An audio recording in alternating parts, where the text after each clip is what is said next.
não é de hoje que se estabelece essa relação entre exercício, microlesão, dor. E por conta de o tecido ficar microlesionado, ou com, como a gente mostrou na aula passada, né?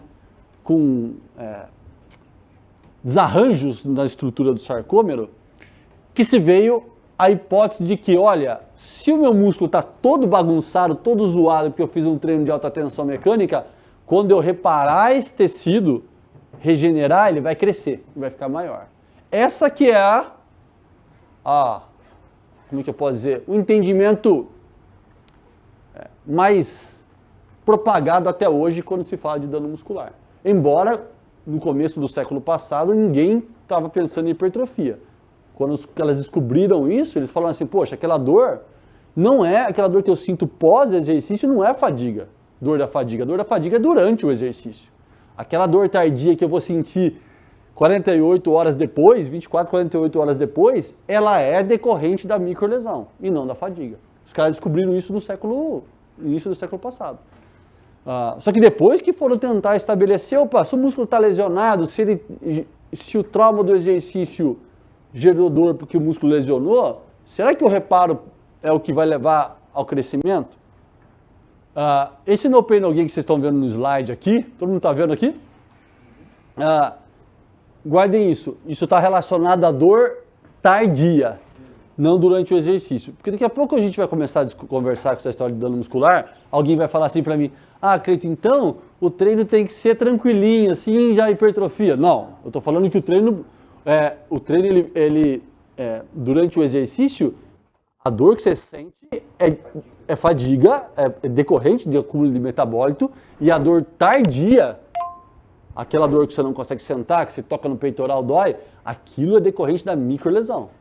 Tá?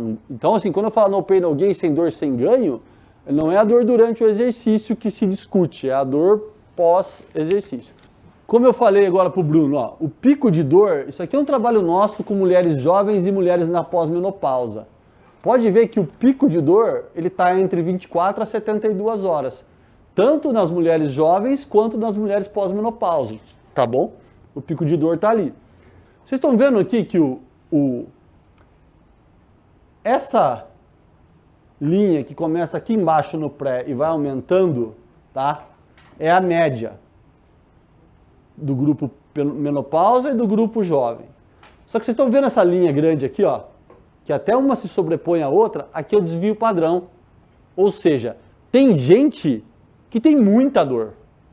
E tem gente, que praticamente tem uma dor pequena.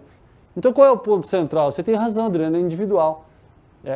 O que a literatura coloca é que quem já experimentou muita dor ao longo da vida tem uma percepção menor da dor induzida pelo exercício. Se você fizer protocolos com jovens e idosos, por exemplo, comparando jovens e idosos, né? Existem alguns estudos que mostram que o idoso tem uma menor percepção de dor do que o jovem. Porque o histórico de dor na vida dele já foi muito maior que o do jovem, entendeu? Então há que se ponderar, sempre compara o sujeito com ele mesmo. Nunca, eu propus um treino para uma pessoa e o mesmo treino para outra. A dor foi diferente. Evita ficar comparando os sujeitos, compara sempre ela com ela mesma. Tá? Até porque o dano muscular pode ser diferente entre os dois. Então, dor é um sintoma, um marcador indireto de dano. Talvez seja o mais simples. Você vai lá, faz palpação, segura 3 segundos. Você até pode perguntar numa escala de 0 a 10 qual é a dor, que a pessoa vai te falar e você vai ter um panorama do que aconteceu no treino dela. Tá? Por exemplo, membro inferior. Você pode pedir para a pessoa fazer um agachamento com um pouquinho de peso e te responder 24 horas depois do treino de perna quanto que ele está sentindo de dor de 0 a 10. É a maneira mais simples do dia a dia da gente perceber essa questão do dano. Só que é um marcador indireto. O marcador direto, como vocês viram na aula passada, é por meio de uma análise do tecido muscular. Tá? Faz biópsia, faz uma imagem de microscopia eletrônica como essa que vocês estão vendo. Então aqui em cima a gente tem antes do exercício E aqui embaixo a gente tem imediatamente após e um dia depois. A gente percebe que as linhas do sarcômero não estão mais alinhadas como aqui em cima a gente via, tá? Por conta do desarranjo. Tá? Se você for medir a força, por exemplo, que é o principal marcador indireto de dano muscular, o que a gente tem? Avaliei a força da pessoa antes do exercício. Vamos imaginar de uma maneira bem aplicada, bem prática. O sujeito faz o supino com 50 quilos, 10 repetições. Acabou o treino de peito, ele não vai conseguir fazer o supino com... O supino foi o primeiro exercício, ele começou 10 repetições, 50 quilos. Você fez vários exercícios para peitoral, foi fazer o supino de novo para ver como é que ele estava levantando. Ele não vai conseguir levantar os mesmos 50 quilos 10 vezes. Porque a força vai cair decorrente das microlesões. E aí, essa queda da força, notem aqui, ó, a linha do zero aqui, a linha do zero é a força preservada. Se o dano for leve, o sujeito pode ter uma queda de 15% e melhorar em 48 horas. Se o dano for moderado, ele pode ter uma queda de até 30% e essa força só ir retornar lá perto de 96 horas.